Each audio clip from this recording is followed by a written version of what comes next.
Failure doesn't ruin players. Bad coaching after failure does. Today, we're going to talk about failure isn't the problem, coaching is. So, as I go out and I see, recreational teams practice out in the complex where we practice, or up and coming competitive teams that haven't won a game all year practicing different things, what I see most importantly is that how coaches respond to failure in a negative way really degrades their teaching style and the learning process for kids. So kids need to fail to learn to grow.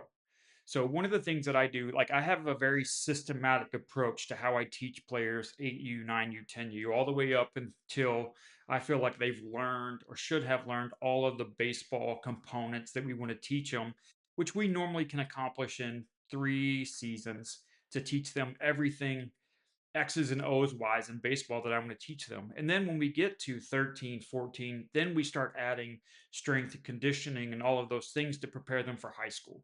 But we invest in those first 2 to 3 seasons on teaching all of these little minute things. And we do that by giving them opportunities and practice, allowing them to fail, and then teaching them through that failure.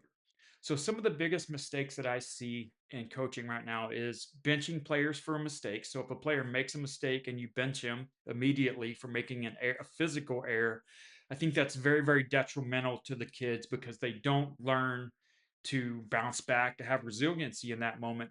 They learn to be afraid of making that mistake again because they know that they're going to get benched.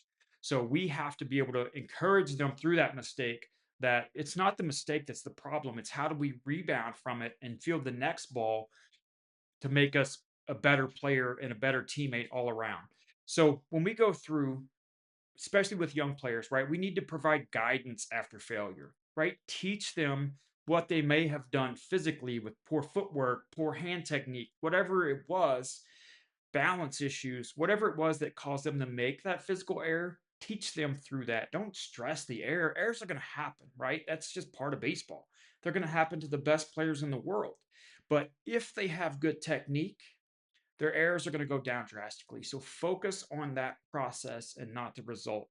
If you create a fear based environment, you're going to kill development because kids aren't going to play free. They're not going to play careless. And most importantly, they're not going to take chances, right? One of the challenges that I give my outfielders at practice, and I even give it to my guys in games, is I tell my outfielders at the beginning of a season, is I want you to have 3 diving plays in the outfield where you dive and miss. I want you to be that aggressive that you dive and miss at least 3 times in a season. And in all the years that I have added that challenge to my players, I have never, not one time, had an outfielder dive and miss 3 times. Okay. I've had an outfielder dive and miss 1 time and make 11 diving catches, or make 7 diving catches and never miss. But what I do is I instill the confidence in them to go take risks. Okay. I know that I'm not going to punish them for making bad decisions because I'm asking them to push the envelope, to challenge themselves to make amazing plays. Okay. But you have to give them the courage and the confidence to go out and do that and let them know that I have your back. I'm asking you to take maximum risk in this certain situation, right? And then teach them when those decisions can be made. Like, do we make a diving attempt when we're down by 2 runs, the bases are loaded? No, right? But in the first inning and we get a blooper, do we dive on that play? Every single time? If we think we can catch it, we're diving on that play because the damage that can be done by the mistake is minimal. So teaching them to know when the right time to be aggressive is very, very hard to teach because it takes time and it takes patience as us as coaches. So get into the mindset of eliminating fear-based coaching. Teach kids through the mistakes, right? Don't get into a teaching mindset, not a punishment mindset, and really drive these kids to push their limits and expand their boundaries and get outside of the box of teaching, winning and losing, and teach process and experimentation and all those things in practice that make kids grow. Focus on those things, and your win loss record is going to change drastically, not because you're focused on winning, because you're focused on process and developing players to be better players is going to make your team better. It's going to make your record better. It's going to make everything better.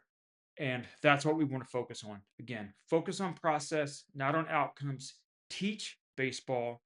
Don't go win baseball games. And everything will get easier for you as a coach. It will be more fun for you as a parent. As a player, you're really going to enjoy playing for a coach that encourages you to go out and take some risks. All right, guys, go get them. I'll see you next time.